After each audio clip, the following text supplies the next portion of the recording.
Hi friends, ఎలా ఉన్నారు? బాగున్నారా? కర్రీ బాగుందా ఫ్రెండ్స్? కలర్ఫుల్గా ఉంచాయండి. ఇది కొంచెం పులుసు టైప్లోనే ఉంటుంది అనమాట, బాగా కాదనమాట, లైట్ పులుసు అనమాట. ఇది చికెన్ కర్రీ అనమాట ఫ్రెండ్స్. ఇది కనుక మీకు నచ్చినట్టు లైక్ చేయండి, షేర్ చేయండి, సబ్స్క్రైబ్ చేయండి ఫ్రెండ్స్.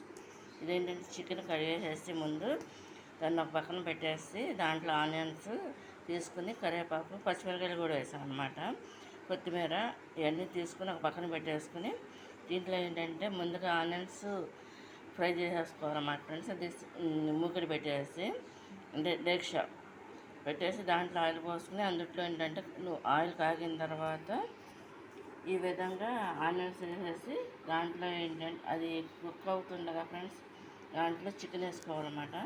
చికెన్ వేసుకున్నాక దాంట్లో ఉన్న వాటర్ వచ్చేస్తుంది కదా, అది ఎగిరిపోయే ముందు ఏంటంటే పసుపు వేసుకోవాలన్నమాట ఫ్రెండ్స్. అది పసుపు వేసుకున్న తర్వాత సాల్ట్, కారం కూడా వేసేసుకొని ఒక 10 నిమిషాలు వదిలేసాం అన్నమాట ఫ్రెండ్స్. వదిలేసిన తర్వాత అప్పుడు ఏంటంటే మనకి సరిపడా వాటర్ పోసుకున్నాం అన్నమాట.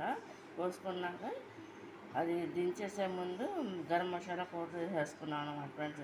ఇది కనుక మీకు నచ్చినట్టు లైక్ చేయండి, షేర్ చేయండి, సబ్స్క్రైబ్ చేయండి.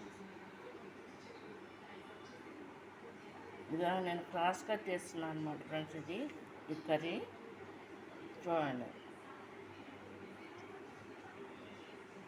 ఫ్రెండ్స్. నా ఈ ఫుల్ వీడియోస్ కావాలంటే మీకు all in one blogs my recipes ఛానల్లో ఫుల్ ఉంటాయి అన్నమాట.